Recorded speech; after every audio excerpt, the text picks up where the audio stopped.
Hello! Good morning. Maaga pa akong lumabas. Ayan, siguro mga 8:30. Yeah, mga 8:30 lumabas na ako. Pinuntahan ko agad yung fig tree. Kumuha ako ng hagdanan doon mami. Ayan, yung maliit yan na ladder. Ginamit ko yun. Gusto ko umakyat kasi wala may mga langgam na maliliit. So ayaw ko kasi baka kagatin ako. So kaya yun yung ginamit ko. Pero hindi ko pa rin abot, bro ha. Ako nang bahalang gumawa ng paraan para makuha ko lahat. Alam nyo, yung mga luto, andun sa dulo-dulo talaga ng puno na yan, as in. Kaya medyo nahirapan ako. Tapos yung dahon niya, parang tumutusok-tusok sa balat ko, kaya nangangatin na ako niyan dyan, guys. Pero sige lang, tinitiis ko lang, basta makakain ng figs. Ang daming bunga. Kasi guys, pag hindi ko kinuha yung mga bunga niya, ay nako, nagko-competition kami ng langgam at saka yung yung ibon. Yung ibon talaga yung ko dyan, yung kalaban ko. Kalaban ko talaga. Ayan. So, yan, nagko-competition kami ng tatlo, langgam at saka ibon, at pati ako. So, ibon naman nakakatawa kasi nga, kukuha siya, kakain siya. Pagpunta mo dun, minsan nakikita ko, half na lang. Siguro sabi ng ibon, half sa'yo, half din sa akin. So, ayan guys. So, araw-araw, tinitingnan ko yan dyan. Kaso nga lang, 3 days, hindi ko siya natingnan. Mula ng Sunday. Ayan, kumain ako guys. Ang sarap-sarap, ang tamis-tamis. First time ko guys nakakain ng fig tree dito. So, ayan. Guys, ayan, dami na akong nakuha. Pero alam nyo guys, nag-video ako dyan, pero yung kamay ko nangangati. As in, ayan, hindi ko na talaga pigilan na. Ang gati-gati talaga. As in. So, ayan guys, binanlawan ko, gamit ko yung sabon ni Joanna's Skin Secret, yung Milky Turmeric Soap. Nakikita nyo ba, yun yung trending na sabon na ni Joanna's na yun. So, kasi guys, try ko yun kasi ako, din yung skin ko, sensitive. At saka nangangati din ako dito, lalo na paglamig, nangangati ako. So, kaya ni-try ko. At saka nakakaputi din siya, promise. Then, try nyo guys, bumili niya.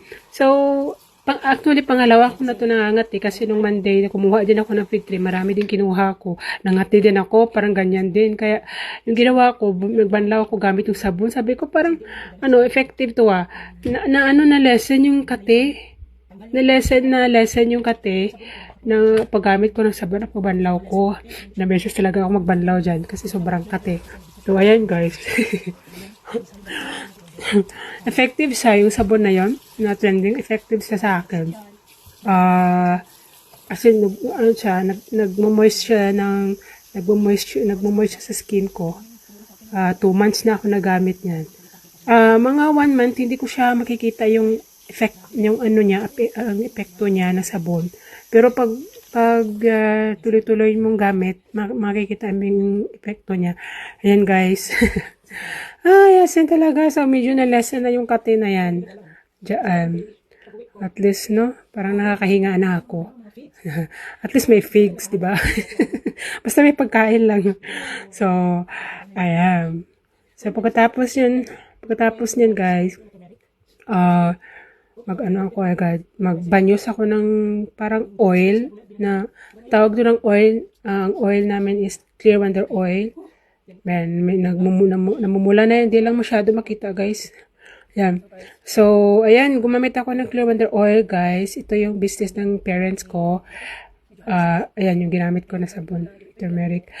Yan. So, gumamit ako after niya, ginamitan ko ng Clear Wonder Oil. Yung Clear Wonder Oil naman guys, ito yung business ng parents ko sa Pinas.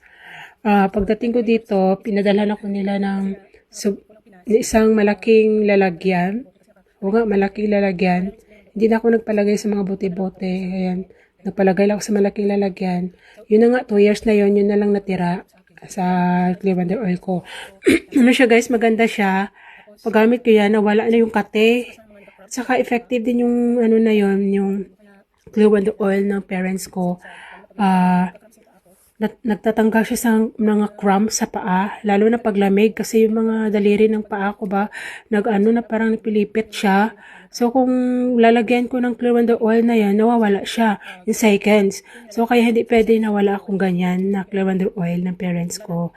Kasi yan lang talaga nakatulong. Nakakatulong din siya, guys, sa mga sakit siya, at saka masakit yung likod niya.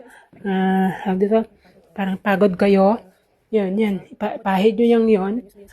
Tapos, nag-ano siya, lumalabas yung anghang. Malalaman nyo effective siya kasi umanghang siya pag pagod kayo. Tapos, kung hindi kayo pagod, tapos maglagay ka nun yan, hindi siya na umaanghang. So, ganyan guys. Marami pa siyang benefits sa gamot na yun. Ayan, thank you guys.